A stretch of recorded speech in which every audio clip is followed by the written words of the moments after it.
I'm glad to welcome you. I do have to say before I jump in that given the topics tonight, you may go out with some sadness. On the other hand, you probably figured this out anyway. I'm just going to add a little, that's all.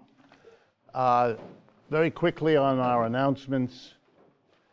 These evenings are brought to you by three organizations: the Judson Memorial Church, in which you are currently located, the Left Forum, which produces that annual event that I think some of you went to a month or so ago at the beginning of June, and Democracy at Work, that produces the actual evening each time that it happens, that also produces a video that goes out around the world.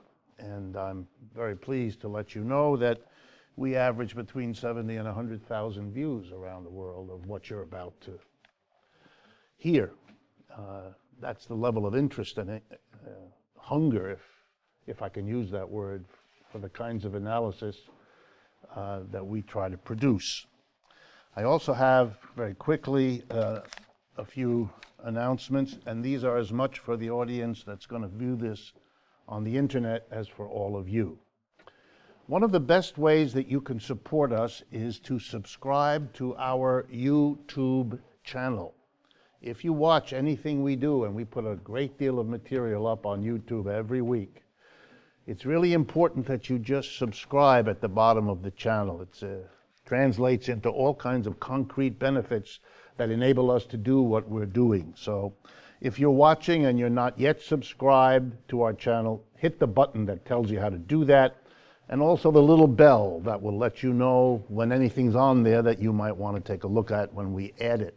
Very simple to do, doesn't cost anything, but it helps us enormously. We want you also to know that this series is also on the Patreon website. For those of you not familiar with it, that's a way of people who have a buck or more a month that they can contribute to be supportive that way. And it also provides access to materials that are not available any other way.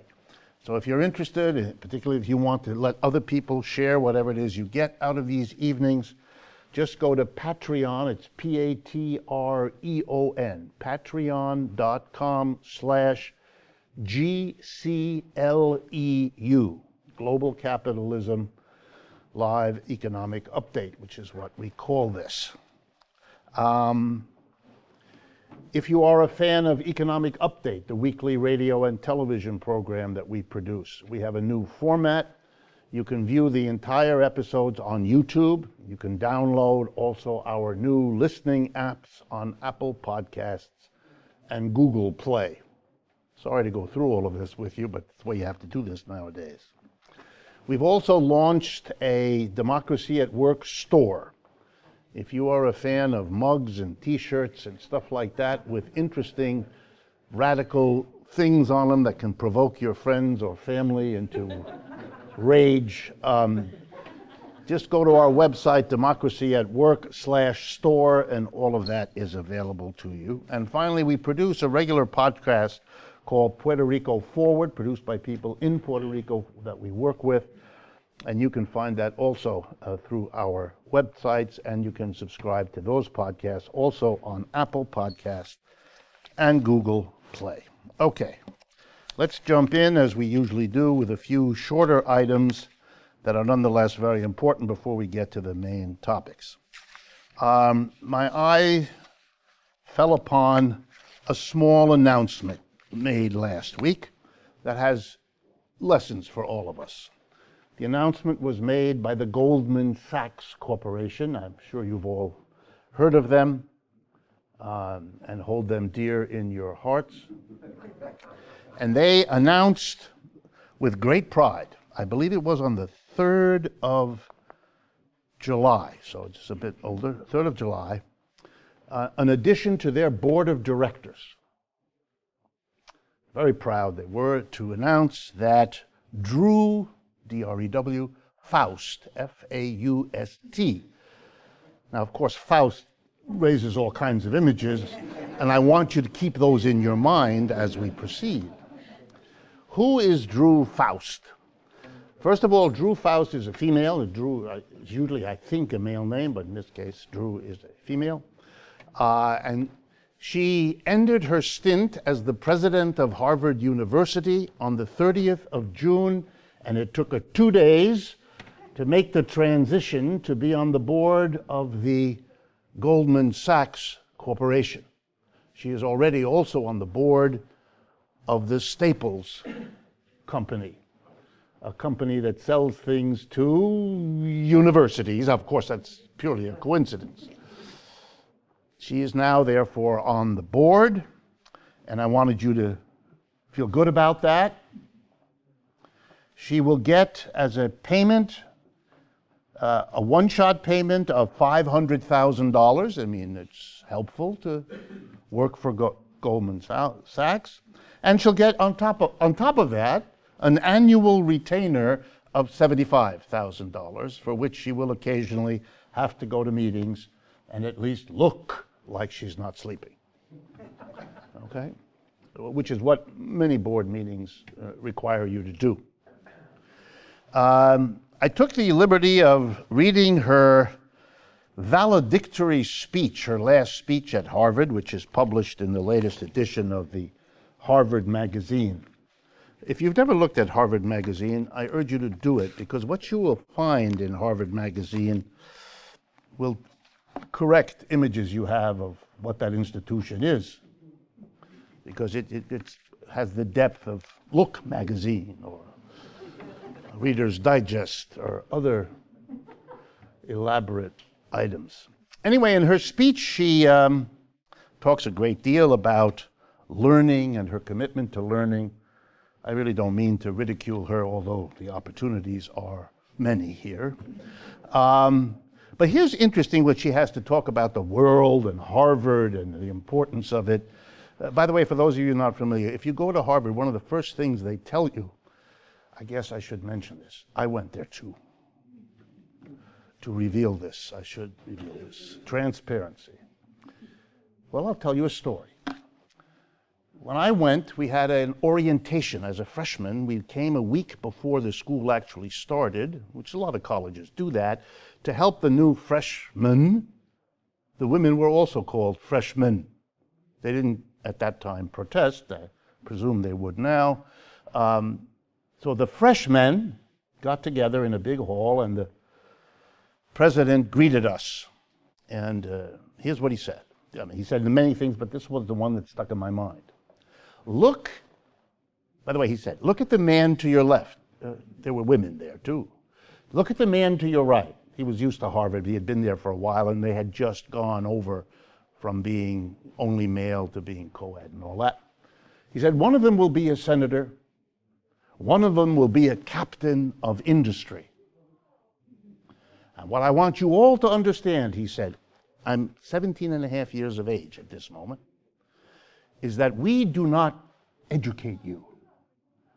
We are preparing you to run the world. 17 and a half years old. When you go to Harvard, you already have a large head. Now your head gets really, you can't get in and out of the room, you know, because you've been told crap like that. Anyway. It's true. What? It's true. Yes, I gather that the Supreme Court will now have a predominance of those people.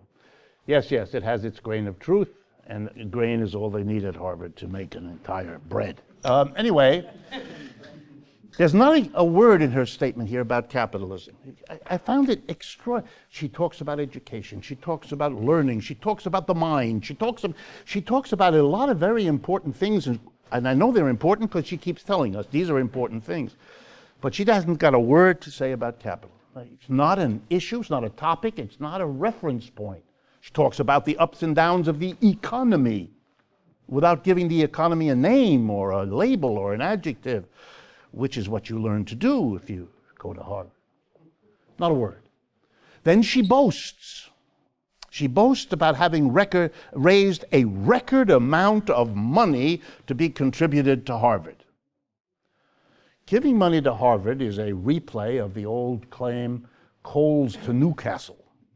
That was a joke because Newcastle was where the coal was mined, and nobody in their right mind would bring coal to Newcastle because it already had a lot of it.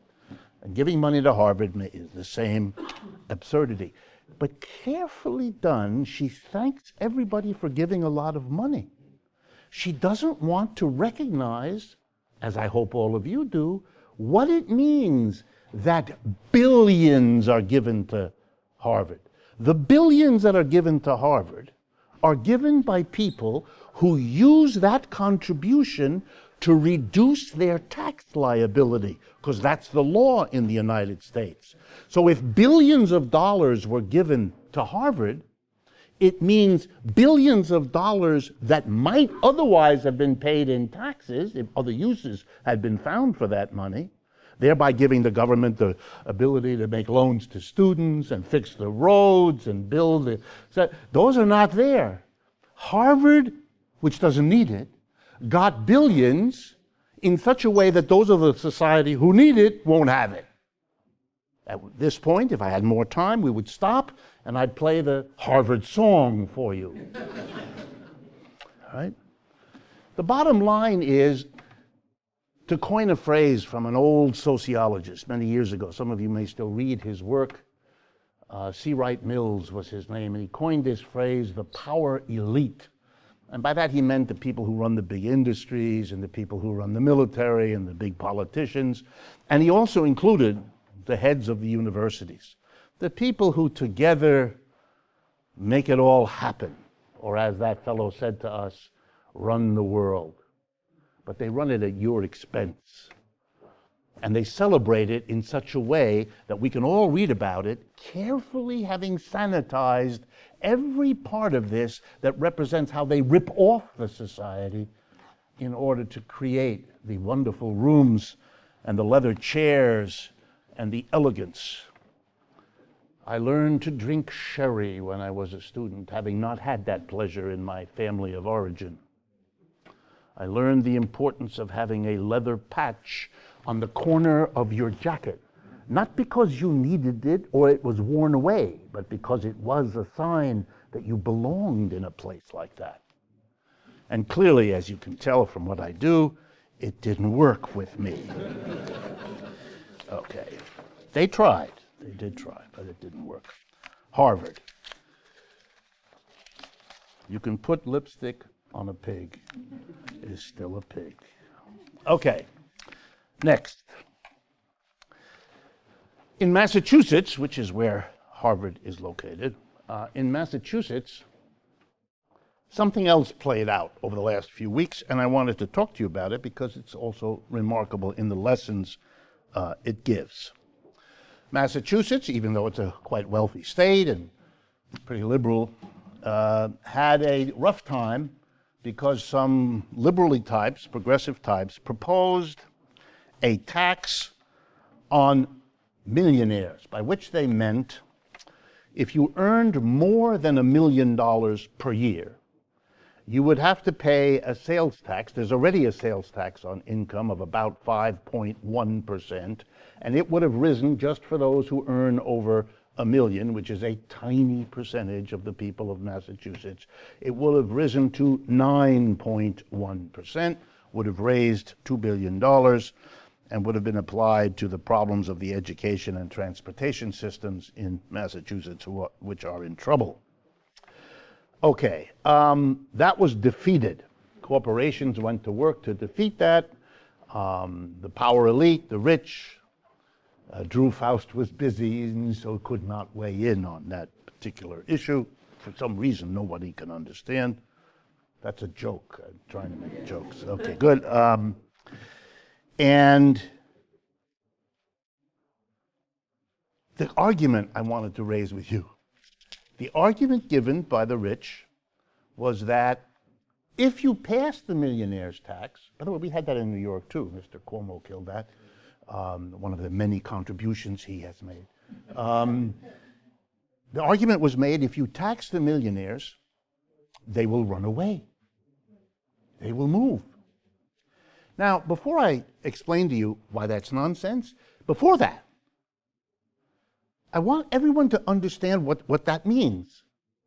You're saying that you are very wealthy, and the majority of people believe that if you have that much wealth, you ought to pay a tax that reflects your ability to pay. The response of those who are confronted with this is to threaten you. You do that to me, I will hurt you. You get it? It's a threat. Now, it ought to be an interesting thing if a state is confronted by a decision democratically arrived at to levy a tax on a certain part of the population, which we already do. Now, on this one, that they threaten you with leaving. Now, one way a state could respond is to say, oh, you're threatening us. We'll do you one better. You leave the state, and you will never come back here again. And we will do this, and we will, why not? Just a game of threats.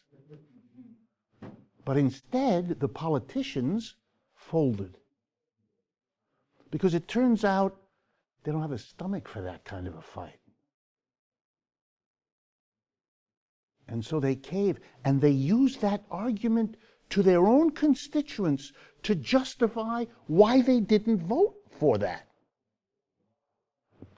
A book has been written, a book called The Myth of the Millionaire Tax Flight, How Place Still Matters to the Rich. It was written and published by Stanford University sociology professor Christabel Young. And it proves that time after time, when you've raised taxes on the rich, they've gone exactly nowhere. Turns out there are lots of reasons why they're located where they are, and the tax they have to pay, since they're very rich people, is a tiny matter for them. It's big for the state, it's small for them, which would be an argument to do it, except it has become, in this obverse, upside-down way, a justification not to do it. But if that were all, I wouldn't have told you about it. This happens so often in America. One more example, do you really need it? But it gets better. The Massachusetts retailers have been worried because there is a successful movement in Massachusetts to raise the minimum wage in retail from $11 to $15 an hour. As you know, it's all over the country. Massachusetts is that kind of state where this is going to go. And so, how to deal with this? How did the retail employers, the big box stores, the fast food restaurant, how do they deal with a threat? And you might think well, they harass the organizers. I'm sure they do. They threaten the workers, no question about it. But I want you to know about some other kinds of strategies that they use, because you live in a country that's run this way. The mass retailers organized and collected signatures on a petition to get a ballot issue on the next election. Here's what it was. It would reduce the sales tax dramatically in the state. Why did they do that? Because they knew it would pass overwhelmingly. If you go into the booth, if you're an average citizen, and the question is, would you like a lower tax rather than the one you have? You're going to win that one. Everybody understands that. Why were the retailers doing that? Because it was a further threat to the politicians. You're going to all be screwed because it'll pass and you won't have the money you've had before, and you're going to have to make cutbacks, and you can kiss your political careers goodbye. And why was this done? In order to go to the legislature, which they did, and say, well, we don't want you to pass a law raising the minimum wage for the retail workers. And if you don't, we will withdraw our plan for a referendum on the sales tax so you won't be squeezed in your political career. And that was the deal that was worked out. There will not be a vote on reducing the sales tax. And the law about the minimum wage got changed. Not only did it get stretched out over more years before it gets to 15, I believe it's now 2023. You wouldn't want to rush giving people minimum wage. What idea that would be. But they added a little kicker as part of the negotiations. No more time and a half on Sundays and holidays. Massachusetts is a liberal state. God help you if you live in an unliberal state. Okay. Next. The tunnels that connect this city to New Jersey are, as you all know, an enormous pleasure to travail and to walk through. The lighting, the air, the beauty along the wall, it's just, the world comes here just to experience the Holland Tunnel. I mean, it's just, In any case, if you haven't noticed, these things are falling apart. They didn't do real well with Sandy, and they've been doing less well ever since. The L train is going to be interrupted to Brooklyn because they have to fix the disaster that is. So there's been a $30 billion gateway infrastructure project planned for years now to fix all of that, to make us have that. But we can't get it because Mr. Trump and Mr. Schumer can't work out the deal needed to give enough money to enough of their respective associates to make the deal go through. Please keep that in mind the next time you hear someone explain to you how and why capitalism is an efficient economic system. Okay, now the two lesser topics for today. Since last we met, the Janus decision of the Supreme Court. They're very important for you to all understand what that's about. I'm always distressed when I discover that labor law is as little understood as it apparently is. So let's review, make sure we're all on the same page. Under the law of the United States, particularly coming out of the Taft-Hartley Act of 1947, it became the law in the United States that any benefit won for workers at any workplace by the action of the union that was there would have to be given to every worker there, whether or not that worker was in the union, whether or not that worker supported the union, whether or not that worker contributed dues to the union, like everybody else in the union, whether or not that worker went out on strike when the union felt that was the way to achieve the wage increase or whatever it is they were going at. In other words, that law created what in mathematics is sometimes called a free rider kind of situation, because every worker was being told by that law, you can get all the benefits, why pay the freight? Why pay for it? Why pay dues? Why go to meetings? Why go on strike? Just think of it. Your fellow workers go out on strike, lose the strike pay for 5 weeks while they're out on strike. You cross the picket line every day, smiling, and eating their lunch. And at the end, when the strike finally gets something, you have to get exactly what every other worker gets. Even though the other workers sacrificed to get it, you didn't. It's a kind of law that shows you that the government is clearly neutral in the struggle between capital and labor, clearly helping you, and so forth. Anyway, this was very bad for the labor movement. Certainly had something to do with the collapse around those years, late 40s, early 50s. I think roughly a third of Americans were members of unions. Today it's about 10%. I mean, and the line is like a straight decline, literally over 50 years. But a compromise later on was arrived at, a little compromise. It gets called agency fee. It has other names too, but it's basically the following. Okay, the union said, you don't have to join the union. You don't have to come to meet, you can have nothing to do with the union. But since you get the benefits, you do have to pay a fee to the union because of all the work it does to process grievances and argue for proper precedence so you're protected and the laws and the rules of the contract are enforced and all the rest. An agency fee. You don't have to join the union, you don't have to support the union, but you have to. The unions agreed to that? The unions, yeah, they fought for it. Because it was better than what they had. Before that, they didn't have that at all, nothing. This way they got some money paid in, correct me if I'm wrong, Charlie, but they got some money paid in. At least that's something. Yes, so the unions agreed to it. What the Supreme Court did was to take that away. The Janus decision said, and I want you to understand the reasoning of the court, and this is the reasoning before Mr. Kavanaugh joins the court. It will be worse afterwards. But before he's there, the reasoning goes as follows. Unions use the money they collect for a variety of things, including supporting candidates, favoring legislation, supporting whatever.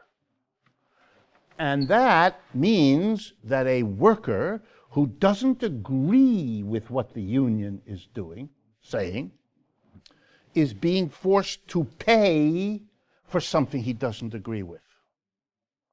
I want you all to take a deep breath. Can you imagine being required to pay for something you don't agree? It's downright un-American, said the court. We can't have that. So we can't require workers who get all the benefits by law that the union wins, we can't require them to make a payment of an agency fee either, which will cripple, or it'll hurt, many public sector unions, which is where this is aimed anyway, make their finances much more difficult. They're going to have to collect the money themselves in some way. It can't be withheld from the check the way this was done before, and so on. But I want you to realize the argument was not that there was unfairness in giving benefits to people who don't contribute to pay for them. You'd be hard-pressed to make that argument. So that was dropped. That was just ignored. It was a freedom of speech decision. It's the freedom not to have to pay for something you disagree with. So in the spirit, yes, sir. Can I stop paying taxes that go to the ordinary? Good. That's one example. I'm going to give you another one. The federal government in the United States subsidizes every church, every synagogue, every mosque. I want to include them all, so I'm sure that you're offended by at least one of those. You are required to pay taxes. And part of that money goes to provide free police protection, free fire protection, cleaning of the air, cleaning of the streets, educating of the children. Everything that the people in those institutions get is tax-free. Now let me give you a better one. Did you understand what I told you about Harvard? But Harvard is one of the largest recipients of government grants for all kinds of things. That's your money. Drew Faust lives in a house, very elegant in Cambridge, that you help pay for, and I want you to take pride in that. You can't visit it, but you are required to pay for it. And if what Drew Faust says is something you don't like, it doesn't matter. Yeah. Well, guess what? Donald Trump's home is built by people that go to work every day. We built that place. Yeah. We own that place. Right. And he makes money off of that place. And many other places. At our expense. Yeah. Correct. That's the way it works. That's the way it works. Anyway, that Supreme Court decision is very important because it really is a blow, one of a long list, but a blow against the labor movement. And it was pushed by right-wing think tanks, by the Republican Party as an institution, and for that, you need to also understand a little bit of the economics of that, which are not about labor unions. The economics of that is that one of the major financial contributors to many, many Democratic Party efforts are unions. Unions provide money, unions provide staff, people who help, a kind of an in-kind contribution, if you like. And the Republicans, who don't get money from unions very much, they get monies from the other side, rather better, They have always wanted to weaken the financial base of the Democratic Party against whom they run, and by doing this, they weaken the flow of money into the unions, which weakens how much the unions can help the Democratic Party. For the Republicans, that's all this is about. Labor, schmaber, free speech, they don't know how to spell it. They know they're weakening their political adversary, and just in time for the November election, where they hope it may make a significant difference in how that comes out. The other quick item, the elections in Mexico. For those of you who don't pay attention, you really should. Mexico is a very important country, a very large country, a very important economic thing, and a neighbor of ours as a nation. What goes on there is extremely important. It has been governed by a very small group of extremely wealthy families for a long time. And they've been able to stave off and prevent challenges. There were several in the 1930s. There were important ones. And the fellow who won a few days ago has tried before. It was not his first effort. And he's had literally an election stolen from him. He did win, actually, before, but they used some maneuvers to keep him out of it. The conditions in Mexico have gotten so bad over the last 20 years particularly that the ruling party, which has been ruling there for forever, got stuck with a bad reputation for having let things get as bad as they are. There are large parts of Mexico where you don't go. Or if you do, you don't come back. Or parts of you come back and the other parts stay, which is not a good sign usually. So the people got angry enough to vote for a kind of an older hero who was a bit more progressive once and might be again. I'm not here to argue that he will or won't. Nobody knows. He certainly spent the first few days after his election reassuring the power elite there he's not going to do much. Why he did that, I don't know. Maybe that's him. Maybe that's a clever maneuver. Time will tell. I just want everyone to understand that you can make the mass of people angry over a long period of time, and then they go in a leftward direction. I only want you to understand that because you live in a country where that anger that has accumulated has gone in a rightward direction. It doesn't have to. It doesn't have to. And we will see, and I will follow that with you. So now let's get to the... You made a remark several years ago, which I still remember. You said that all these efforts at reform in a sort of democratic country will always fail because those reforms put certain laws in effect, but they never take away the money and the power from the elite establishment. And so 10 years, 20 years, 30 years, they undo them all, and then you're in the same position again. It happened here, it happened in every single democratic, Chile, Guatemala, Nicaragua. Mexico, absolutely, absolutely. As long as you don't change that basic thing, you pass a law, you pass a reform, you pass a regulation, but you've left in place the people who have every incentive, having fought against that reform, having fought against the regulation, having lost, so the regulation passes. But if you don't take away from them their position as gathering into their hands the wealth of the society, you're leaving them with the weapon and the incentive to use it to undo what you've just done, which is what they do.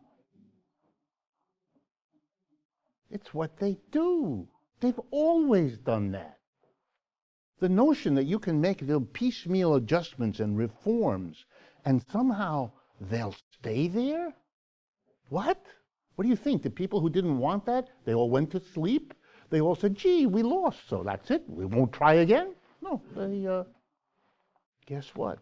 They know very well that a regulation passed is not a regulation enforced. That a regulation passed is not a regulation that can't be amended, that can't be weakened, that can't be repealed.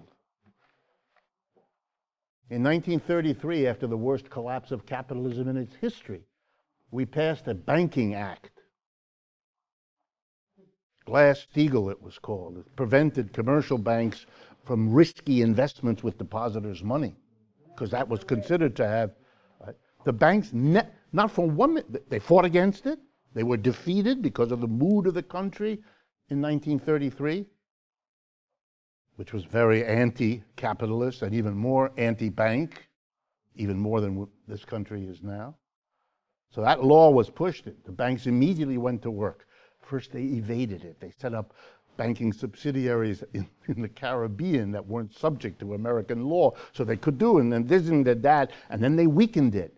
And finally, when they saw that the political wind had shifted in the 1990s, they came with the last step: repeal it, erase it. And in 1994, or whatever year it was, the Congress repealed the Glass-Steagall Act. And all it needed was the president's signature on undoing the New Deal. And that was signed by Bill Clinton. For those of you who imagine that a Clinton is going to fix anything, I can't help you if you're there. It requires an amnesia about American history that even those of us committed to that kind of amnesia as a sign of patriotism can't quite manage. Not so easy. So we will see. Let me turn then to what's, I hope, on your minds, because it certainly is everywhere around us, which is the spectacle of Mr. Trump. Literally over the last 2 days, for those of you that have missed it, he has insulted Mrs. Merkel in Germany. He has insulted Mrs. May in England. He does have a problem with women, in case you hadn't noticed this. Earlier in his campaign, you probably noticed it. He continues to have this problem. But I want to talk about sort of the larger picture of which he's a part, something which the media, in my judgment, don't do. So here we go. Capitalism is a highly unstable system. I want to remind you, you have to keep this in your mind. Every 4 to 7 years, wherever capitalism has settled in, it has what is politely called a business cycle. On average, 4 to 7 years. It's an average, so sometimes it'll go 11 years, and sometimes only 2 years between cycles. There's other words: recession, depression, downturn, catastrophe, crisis. I could go on. We have a lot of words in all languages for this because capitalism produces this with the regularity of a disease. And that's a problem because periodically millions of people are thrown out of work. Businesses shut down or cut back. Governments have no money to maintain functions. I mean, it's traumatic, not just for the people who lose their jobs, but for their husbands and wives, for their children, for their neighbors, for their relatives, for their communities. Wow. Some places get hit so bad with one of these that they never recover. That is, the downturn, instead of having an upturn later, which they're supposed to do, and they often do, sets in motion so many secondary effects that they never can get back up. Detroit never got up. Camden, New Jersey. I'm mentioning places you really should visit if you never have, because nothing I say can get across to you what an hour or two riding around these places. Be sure your windows are rolled up. Cleveland, Camden, my hometown, Youngstown, Ohio, places like that. Places like that. Awful places. For decades and decades. So economic instability is very dangerous for capitalism. It has tried for the 300 years that it has been growing and spreading around the world. Capitalism has tried to deal with that instability over and over again. The most famous example, Keynes, the economist in Britain, and Keynesian economics, and Keynesian monetary policy, and Keynesian fiscal policy, and all of the apparatus, trying in every way, and his was not the first nor the last, trying to prevent these cycles. Every effort to do that has failed. Let me do that again.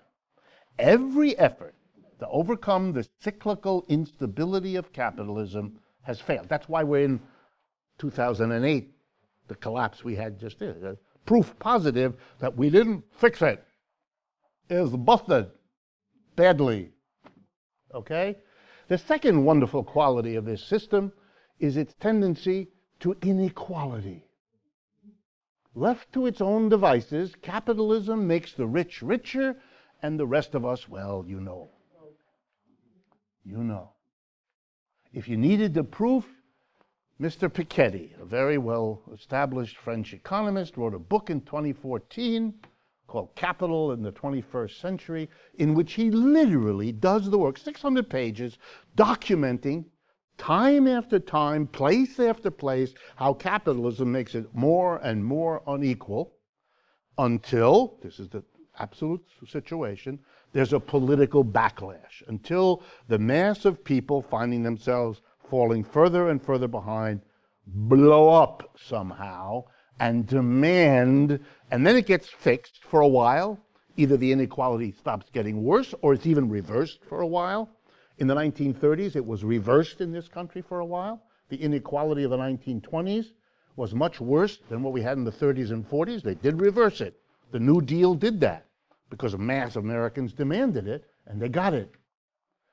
And then what happens? Well, it's again your point. Since you haven't changed the basic system, you've left the power and the wealth in the hands of the same small business owners. They wait until the upset of the masses has played itself out a little bit, and then they go to work to undo it. Most of you have been living through the last several decades of the United States, which is the undoing of the New Deal. All the protections you got have been taken away, one after the other. You're barely holding on to Social Security, and don't bet on that. But most of the rest, like the Janus decision, all being taken away. Okay. One of the key roles that's played by politics in a capitalist system is to try to cope with this. Cope with this instability, these periodic breakdowns that make no sense, that nobody wants, that create vast suffering and dislocation. Cope with that. And by cope with that, I mean get people to accept it, get people to live through it, get people not to turn against capitalism on the grounds that, what are we having a system like this for? Some of you have heard me, because it works with my students in my classes. I tell the following joke at this point. If you lived with a person as unstable as capitalism, you would have moved out long ago. But you live with this lunacy, knowing, because if you pay any attention, you know that in your lifetime, you're going to have downturns. And you may think you're never going to be hit by them. But that's really naive. You will, directly or indirectly. Everybody is. You too. And it may really hurt when it gets to you. So the politics have to handle it. And I don't have enough time, otherwise I would like to. So I'm going to be very brief now. When the crisis hit in 2007 and 8, here was a doozy. It quickly became clear to the people who run this society and the rest of us watching that this wasn't your run-of-the-mill up-down. Lasts a year or two. Okay, this was a bad one. This was a really bad one. It wasn't as bad as the one in the 1930s, but it came in second. A global crash of capital. You have to worry now. Like you always have to worry with a downturn. And here comes the solution. This may upset some of you, but just follow the logic of it. The solution was Obama. The solution was a tilt to the left, not very far left, but a community organizer. Remember the early message of Mr. Obama? Community organizer, a progressive something from the Midwest, Illinois. What would he do? Well, He would fix it all. He would roar into office blaming Mr. Bush and the Republicans for the catastrophe that everybody by then was feeling. 2008, remember? And he would sweep into office, which he did, and he would be the Mr. Fix-It. He would fix it. Well, here's what, to be blunt, happened. First thing he did was pass an enormous, remember, stimulus program. He basically did the Democratic version, that is, huge boost in government spending, no change in taxes. So the government is suddenly pouring money into the economy to try to do classic Democratic Party stimulus response. He did that. What else did he do to change the economy? Well, to be blunt with you, nothing. Nothing. He passed a health care bill that gave health insurance to people who didn't have it, an important thing to do, a progressive step, but it didn't change the economic system in our society, didn't fix anything about it. In fact, the hallmark of that health bill was, yeah, he got some more people covered, but he did absolutely nothing to change the absurd amount of money Americans have to spend for their health care. In fact, he solidified that in his program, because if he wasn't going to change it, the Republicans certainly wouldn't, and so it's cement now that we pay more than any other country on this planet for our health care, even though the health results we get are mediocre. But he did something else that was the political job he was there for. He made sure that African Americans and white liberals who liked him wouldn't make any trouble for this system for 8 years. They didn't want to embarrass him. They didn't want to make him responsible. They didn't want to do the work of the Republican enemies. No, they weren't going to do that. So, stasis. No anger exploding, no demand, nothing like what happened in the 1930s when the American working class, the same people, just their parents and grandparents, the same people mostly, rose up and demanded big changes at the expense of wealthy people. None of that happened. With Mr. Obama's polish and well-spoken ability to lead and comfort us all that he was a good guy, which at least compared to what has come since, he certainly was. But he did the job. He kept the lid on. He kept the lid on. The problem was, since he didn't fix anything, it all got worse. The anger of people falling further behind, the crappy job, the job that now pays less, the job that has fewer benefits, the job where you don't even know 1 week to the next what hours you're going to have to put in and what they're going to take out of it for what. The impossible degradation of the working people of the country kept right on going. So you were teaching Americans a lesson. You just voted for a liberal, progressive sort of Democrat, sort of, with promises. You're not getting anything fixed, and your situation is deteriorating. Of course you're not going to vote for another one like that. White or black, what difference does it make? You've just been given a lesson. Turning to the left, even the little bit of left Obama represented, got you nothing. So are you surprised then that the next time they get a chance, they're kind of doubly angry because they've been had, they've been betrayed. They hoped for something. Remember Mr. Obama's slogan, hope and change. Remember, hope and change. Okay, let's suppose a lot of Americans took that seriously, which they probably did. Well, you smashed the hope because you didn't deliver the change. Okay, and now you're going to get people what? They want somebody outrageous. Mr. Trump fits the bill. He's always been outrageous. Nobody likes him. Look at his wife. She can't stand the guy. You can see it in her face.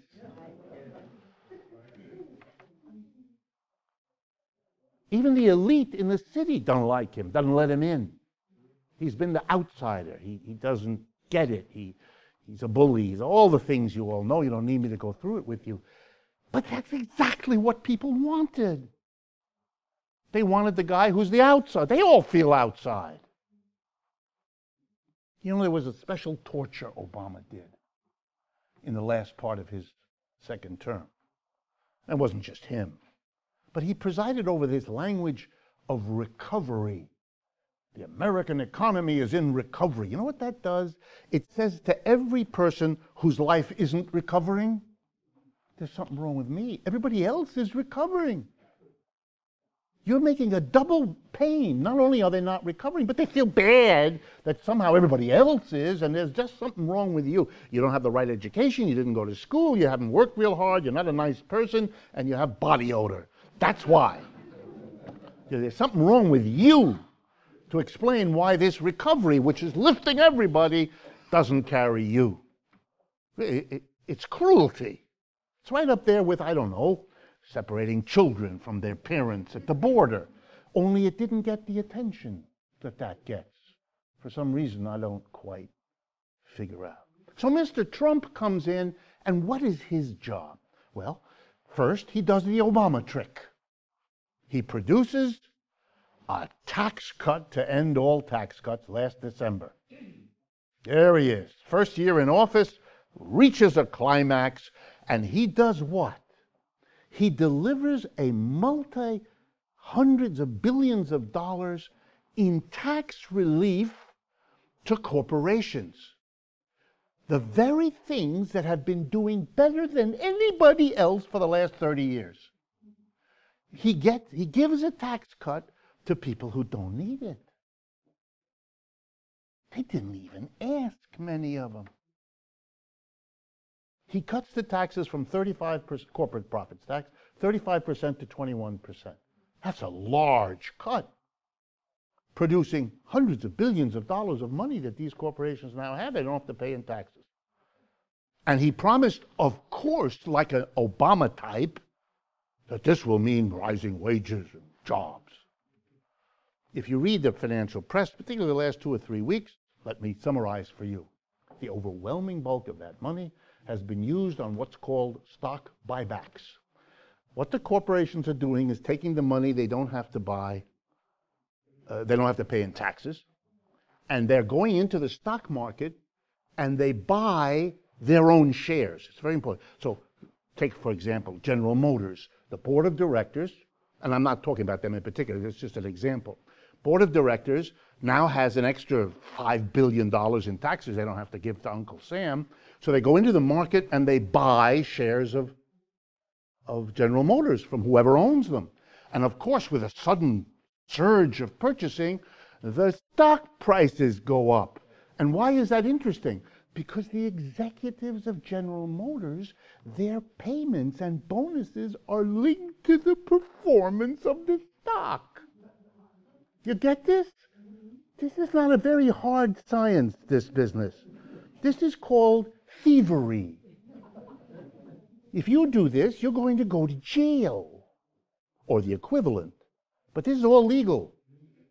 So they buy, and the stock market goes up, and we all say, oh, see, recovery. No, you morons. It's the money that isn't going to the government, which therefore hasn't got money to spend for all the things we need, that is instead being used to boost the stock market. 1% of people who own stock in this country owns 2/3 of all the stock.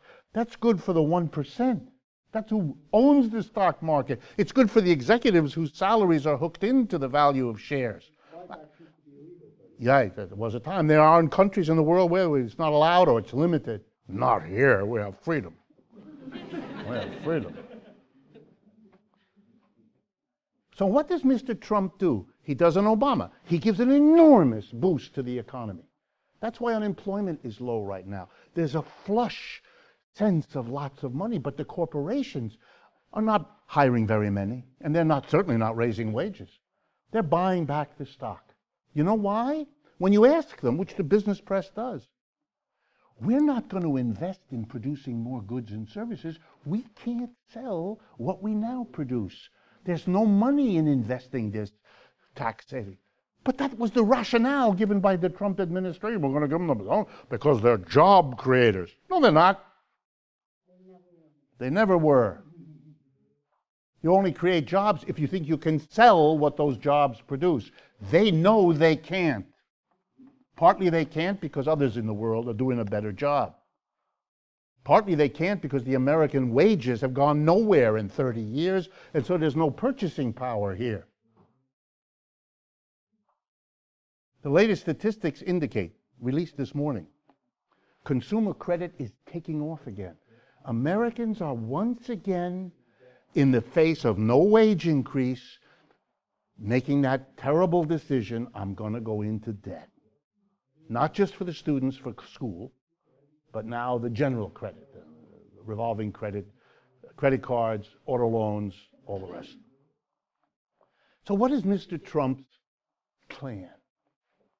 Like Mr. Obama, he's not going to change anything.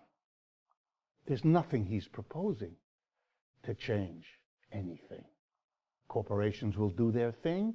They'll pay lower taxes than before, but that's not a basic change. That's just more money in their pocket.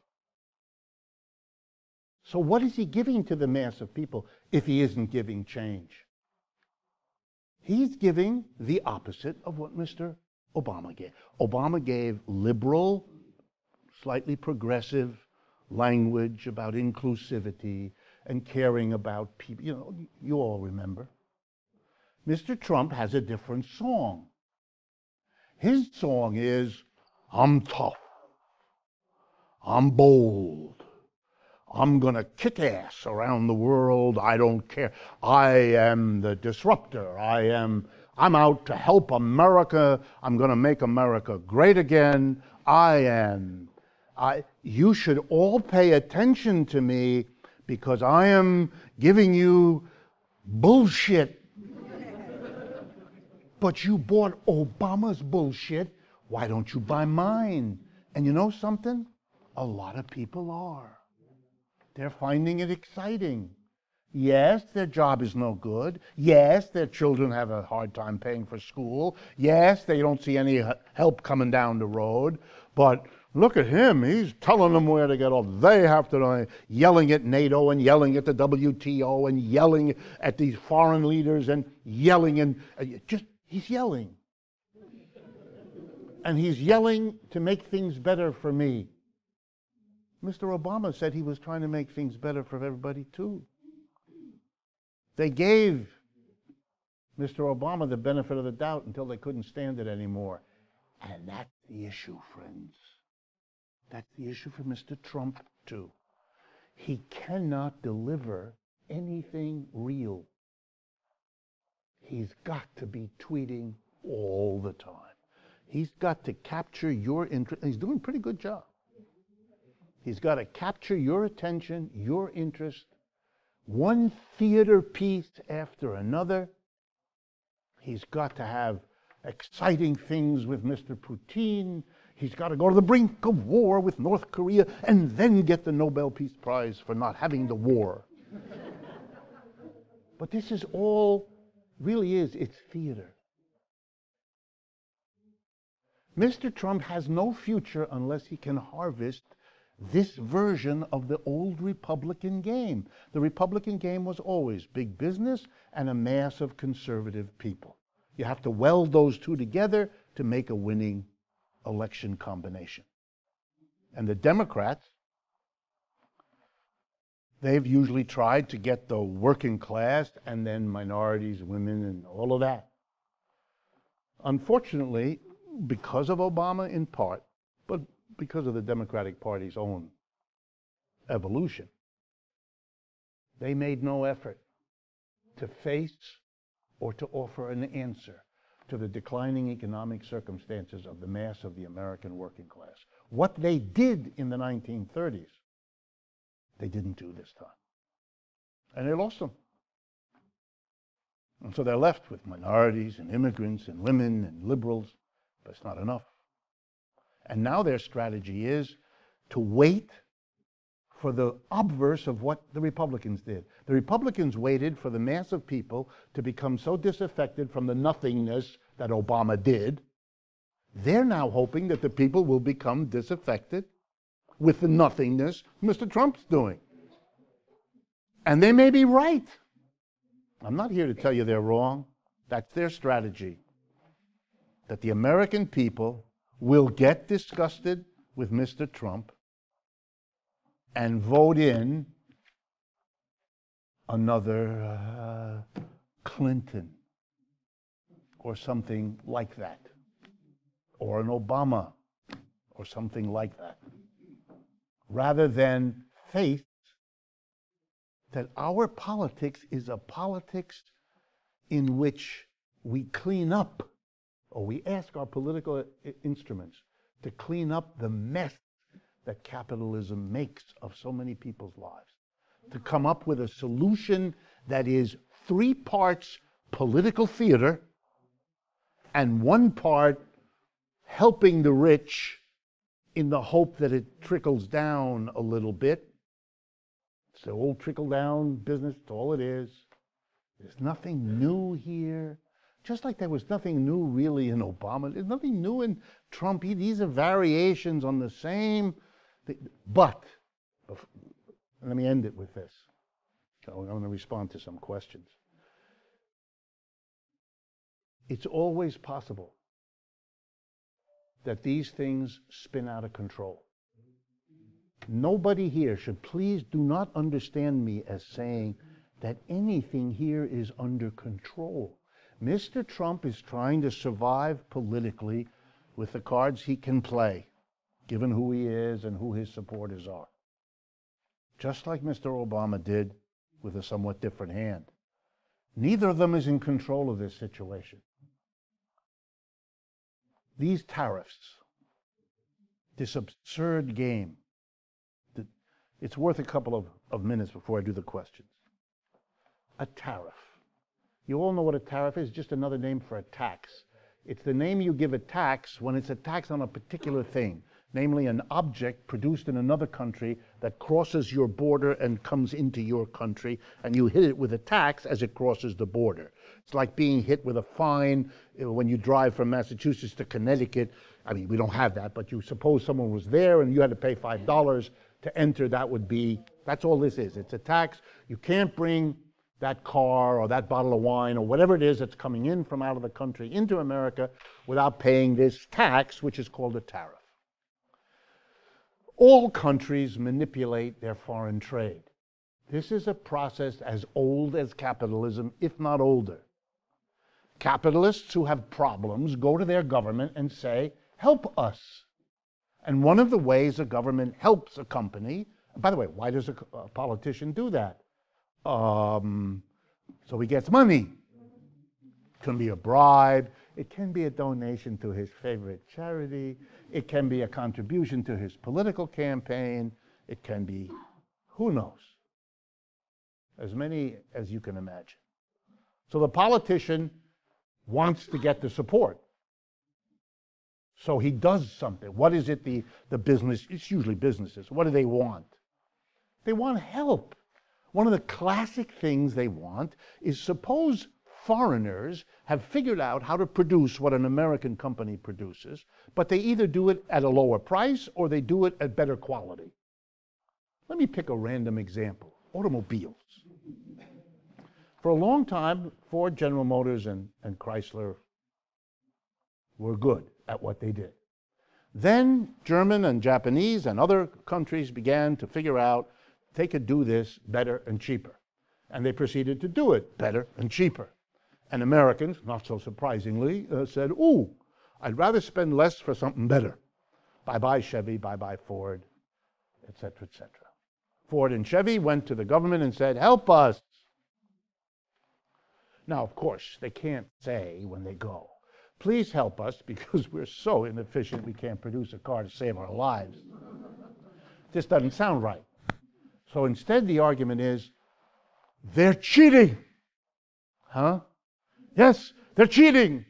They did something, can you believe it, wrong.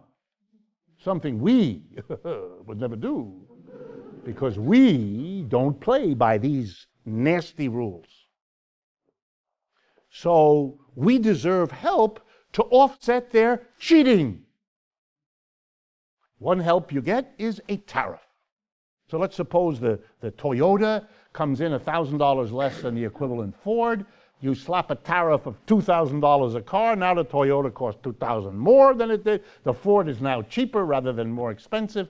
And we all drop the Toyotas and buy the Ford, assuming we don't care about the quality of the car.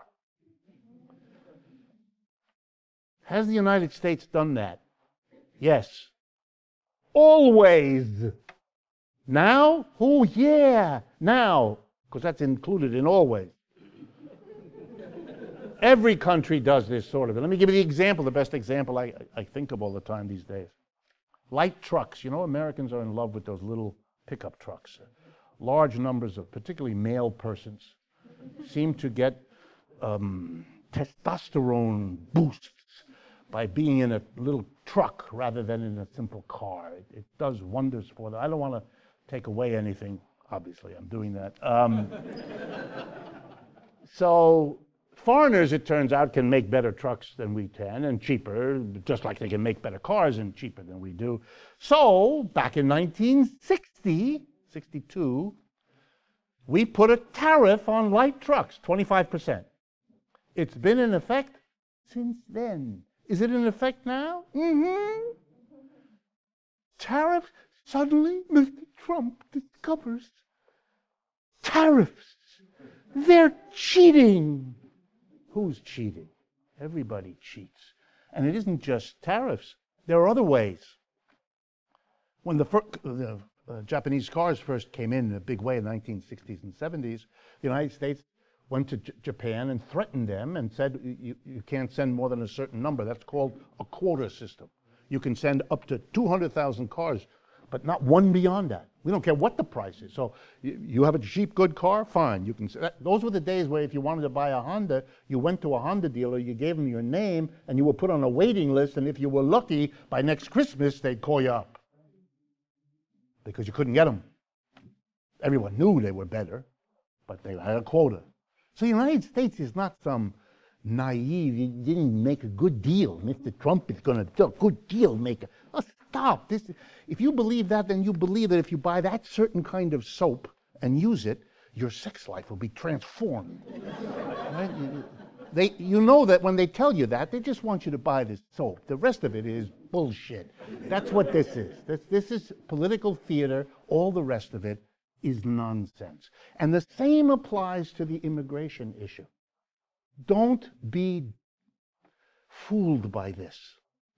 Over the last few years, immigration in the United States, two facts, which I'm sure many of you don't know. What are the two countries that send the most immigrants to the United States in the recent years?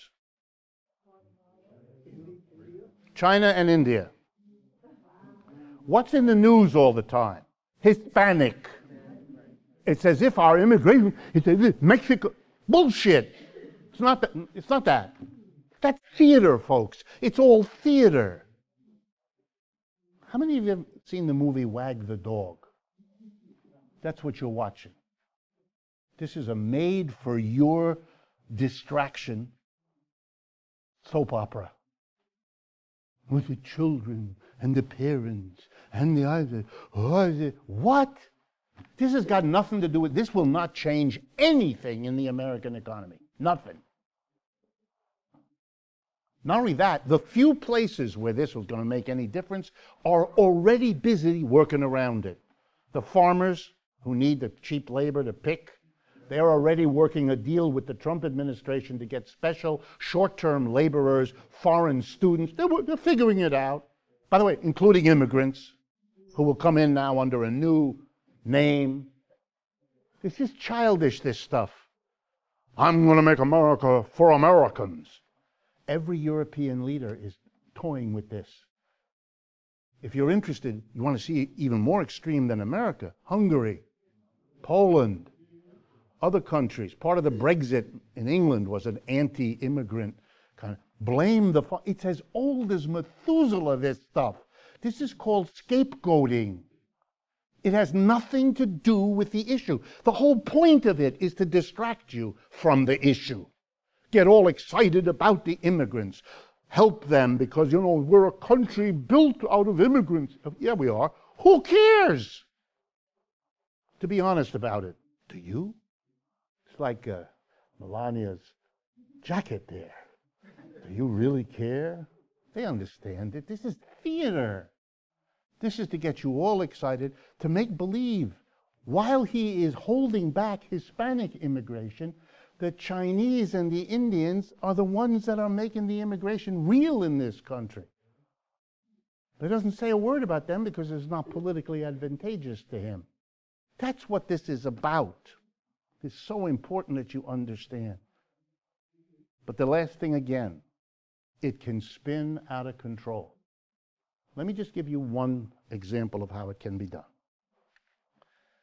The second most important economic power in the world today is China. Nobody else is close. The Chinese have developed their economic well-being, their explosive growth. Faster, the Chinese went from a poor backward country to a modern economic power in 30 years. Nobody has ever done that before. It took England 3 centuries. It took the United States 2. They did it in 30 years. Now that takes a lot out of people. They moved 300 million people from the countryside to the city. A traumatic change of life for people that takes a long time to digest and process. China is a society in turmoil. It couldn't possibly be other than that, given what's happened to them. Well, they built their economic success out of exports. They became the place that produced for the rest of the world. They could produce better and cheaper, and that was their success. That's why we all, you're wearing clothing from there, and appliances come, everything else. And now they've moved up the technology chain. They've gotten more and more proficient. They can do more and more fancy, technologically advanced stuff, etc., etc. But they're still heavily dependent on exports. If the United States' behavior, whether it's through tariffs or anything else, seriously cripples, diminishes their ability to export, nobody knows what's going to happen. Maybe they'll work out an alternative. Maybe there'll be a deal between China, Russia, and Europe, and it'll be realigned, and we will become the backwater of the world. And that'll affect all of us in very profound ways. That's one possibility. The other possibility is the Chinese will do it alone. Amazing, but they might. They've been working really hard the last 10 years to reorient their economy away from exports towards domestic. They've raised the wages of their workers spectacularly. I tell American audiences, they don't believe me, but you do the research. American wages have been stagnant for the last 25 years. Wages in China have gone up 6 times. Do you understand? Their working class is well paid now. By their standards historically, unbelievable. No one is going to make a revolution in China anytime soon based on their economic experience. That's a Western risk, not there. So they may pull it off. But if they can't sell their exports, then there's no way to keep those people who have moved from the country, 300, 400 million, to the cities. You can't keep them working. And if you can't keep them working, no one knows what they will do. But they will probably turn against their own government. Where else are they going to go? Or they may try to solve their problems in war. Just like Mr. Trump, if all else begins to fail, if the tweeting doesn't work, we're going to have a patriotic, you can imagine. I mean, look at the act 2 days ago of pardoning the people who were shooting at the American people in Oregon. I mean, whoa. He's trying to shore up the supports he has in that part of the population. But these things can spiral into war. And then you and I will all face the same kind of issue other countries have faced. At a certain point, the Italian people figured out that this crazy Mussolini was taking them into the death camp, or Hitler, or Franco, or Salazar in Portugal, or any one of 100 other. The idea that that can't happen here, that we can't be looking at Mr. Trump and saying, are we going to go down with the ship as he thinks it? Right now, no, he's sitting there and boasting and yelling and screaming. He's got his game. All right, the first question, right on target. What do you think the next economic bubble will burst? Well, I'm not going to answer that question, partly because I don't believe in predicting the future. It hasn't worked out real well. If you go to a country fair and you ask the fortune teller there who you'll be sleeping with next week, and of course she gives you an answer, or he gives you an answer, you know that that's an amusement. If you start getting anxiety-ridden because you don't want to sleep with that person, you've misunderstood the experience here. You're not to take it literally, it's an amusement. Predicting is an amusement. I don't do it. My colleagues in economics do it, and the reason they do it is because it is extremely well paid. Particularly Americans, but Europeans too, but particularly Americans, especially if they're in a position of importance in a corporation, are constantly required to make decisions. Do we invest in this? Do we expand over there? And they're terrified about making those decisions because deep down they know that they have no idea if that's a good idea or not. So what are they going to do? They're fearful because if they make a decision, which the job requires, and it turns out to be bad, they risk being fired. And they figured out a way out of this dilemma. Hire an economist, preferably one who has pedigrees after his or her name, and get them to write you a report explaining why the best decision you can make is whatever that executive has decided to do. That way, if it turns into a disaster, the executive can say, it's not just me, it wasn't just I went out and I got the expert advice. It's a job-saving mechanism. Nobody believes in this. Not the executive who pays for it, nor the economist, unless they're really deluded, who makes money, good money, doing this. It's much better paid than being a professor. Okay?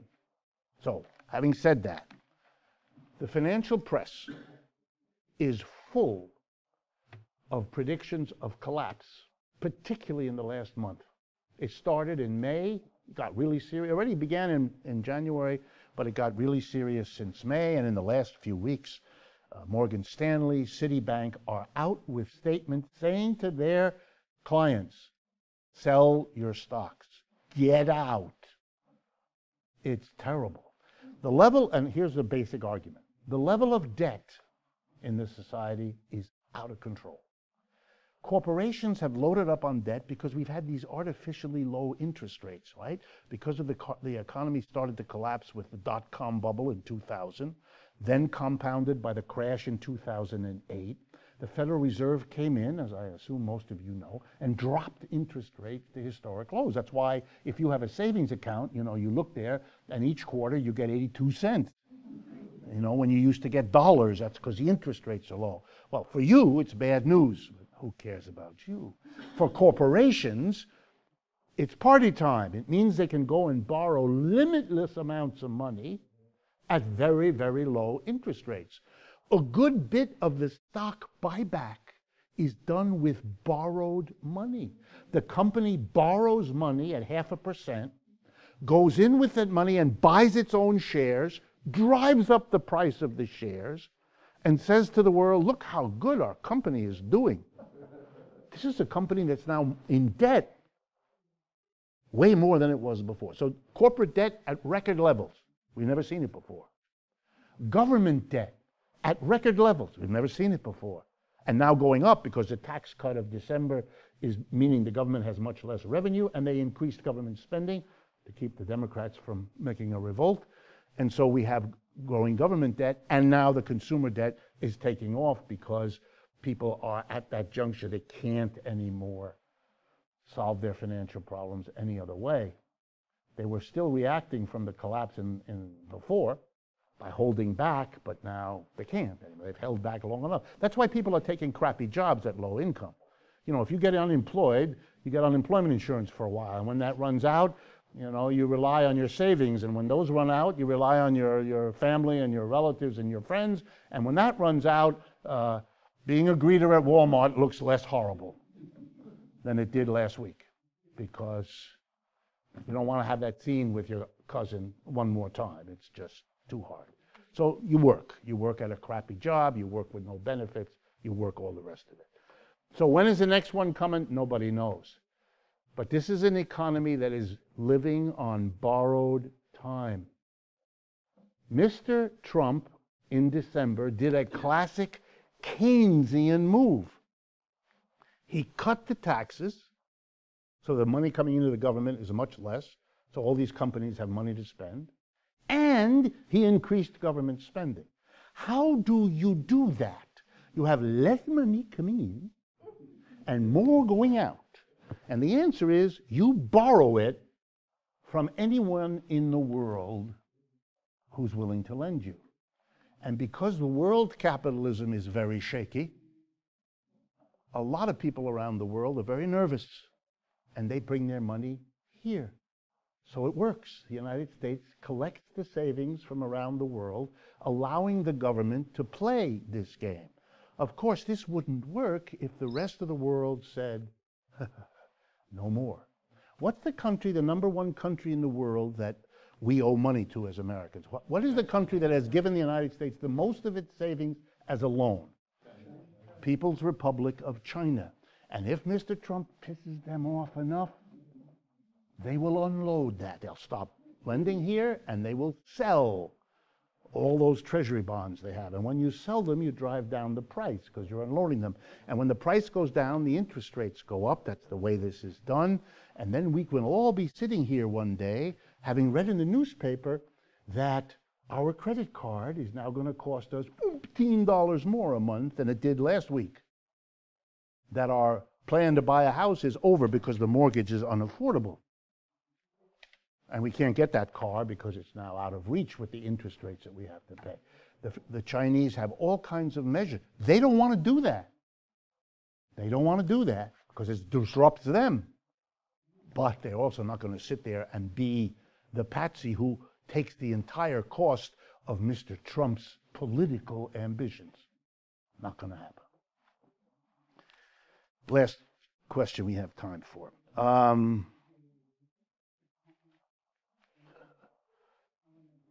Okay, I've answered some of them. Look, the question here about trade unions, it's always a delicate question. I've been a member of unions all my life. I support unions. I believe in them and all the rest. On the other hand, I can't pretend that what happened didn't happen. The labor movement has not been what it once was, not even close. And while it remains a very important part of any hope for change, it is very quiet. You know, my family is partly French, so I follow things that happen in France. Several months ago, the public employees in France who run the railway system, the railway system is a public system, decided that they weren't getting a proper contract. And so they went on strike. And they've been on strike, on and off now for the whole period. And all kinds of other French unions and working people support them. And it puts a very difficult situation on Mr. Macaroon. So he has a hard time. That's his name. I take liberties with his name. Unions have to fight or else they die. I mean, I think that's the lesson from the labor movement's history, and they've been hesitant to fight, and therefore they've done a lot of dying. It's extraordinary that a government, a right-wing government like Mr. Trump, who is more right-wing than Mr. Macaroon in France, has gotten nothing from the labor movement. No demonstrations, no marches. What? No big event, nothing to galvanize the American people, many of whom don't like Mr. Trump, but could use some leadership about how to deal with it.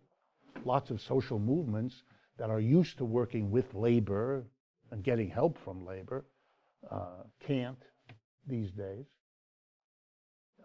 It makes one wonder, and I don't mean to be pessimistic, but it makes one wonder that there may be periods of history when everything you had has to die before the next thing can grow. You know, it's what farmers sometimes do when they burn the fields. You know, they burn everything because somehow removing all the weeds and removing all the plants and seasoning the ground with the ashes that are a kind of fertilizer allows things to grow which couldn't have grown if you didn't clear the land.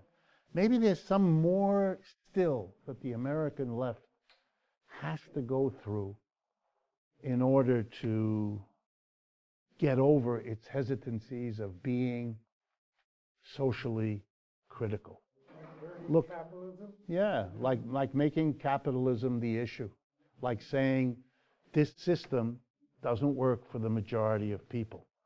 Look, there are some straws in the wind. That young lady in Queens, her victory. Her victory is an extraordinary statement. A woman who was willing to say, I'm a socialist, and make it clear and make it unambiguous and not shy away from it, to defeat an old, establishment Democrat who I understand was in line to replace Nancy Pelosi as in the House, which is a very high position. These are signs. These are signs, if nothing else, that you don't have to be scared.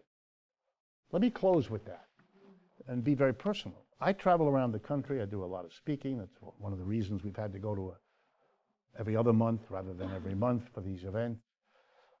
And I speak openly, since at my age, what's the point of hesitating? I speak openly about why capitalism is a problem and socialism or some kind of alternative system is the answer. And I'm here to tell you, this country has changed, not just Mr. Trump's way, but the other way too. The audiences that I talk to, which come from all different parts of the country and all different kinds of backgrounds, are perfectly comfortable hearing what's wrong with capitalism and hearing about how we need fundamental changes, that the businesses have to be run by and for the people, not by a small number of investors. All of that's got to go. We have to democratize the enterprise. They get all that. They're really interested in discussing the details and figuring out how we get there. But the proposition that capitalism is something they don't want to support anymore, that's not a problem anymore. Up until 7 years ago, that was a problem in this country. Most of you that are older know that. You grew up as I did in a society that couldn't hear it. I got to tell you, that's over. You don't have to do that. If we don't run around now and talk about it, we will have missed an unbelievable historical moment. We can do that now. The government is busy bothering Muslims. They're not bothering us. And that's a big mistake on their part. I hope they do not understand. So far, I'm comforted that they seem to have no clue. Thank you very much, and I hope I see you again.